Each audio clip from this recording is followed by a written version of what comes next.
Good evening student, কেমন আছো তোমরা সবাই? সবাই ভালো? আরে সিনিয়র ভাই, আসসালামু আলাইকুম। কেমন আছেন আপনি?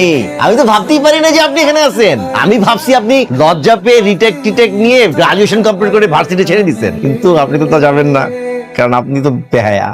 তোমাদের সাথে পরিচয় করে দিই, তোমাদের সবার সিনিয়র, তোমাদের কি মনে হয় আমারও সিনিয়র হবে, কে কে দেখতে জানি না। তো তোমাদের সিনিয়র ভাই হচ্ছে আরমান ভাই। ওনার সাথে যারা ছিলেন তারা গ্রাজুয়েশন কমপ্লিট করে মাস্টার্স শেষ করে বিয়ে শাদী করে বাচ্চা কাচ্চা নিয়ে সেটেল।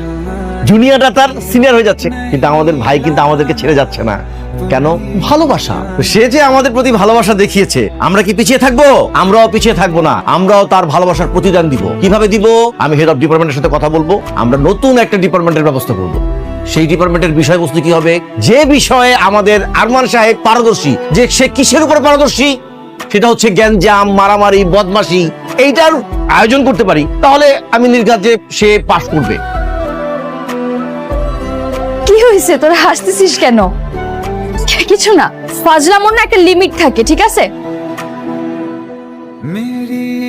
তুমি ব্যাপারটা নিয়ে বেশি চিন্তা করো না মা।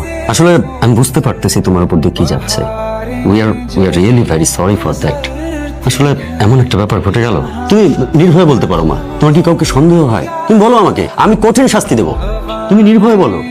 আরমান, তোমার ঘরে মা বোন নেই, তুমি কি করে পারলে এরকম একটা কাজ করতে? স্যার, আপনি কোনো প্রুফ ছাড়া আমাকে চার্জ করতে পারেন না।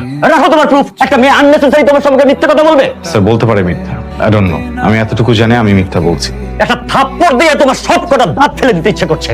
কাউন্টার, শুধু আমার কাছে পর্যাপ্ত প্রমাণ নেই, তোমাকে আমি দেখে নিতাম।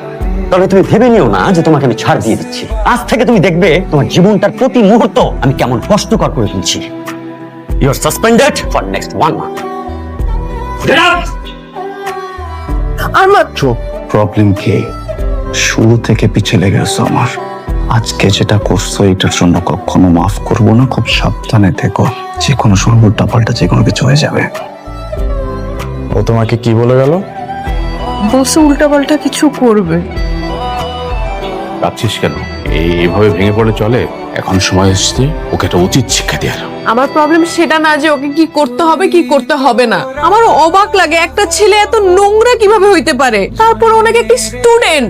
আমি কালই তোর ইউনিভার্সিটিতে যাব, ওকে কোর্সে একটা চড় মারবো। তোমার যেতে হবে না, প্রিন্সিপাল বলছে প্রিন্সিপাল দেখবে। রাখ তো প্রিন্সিপাল।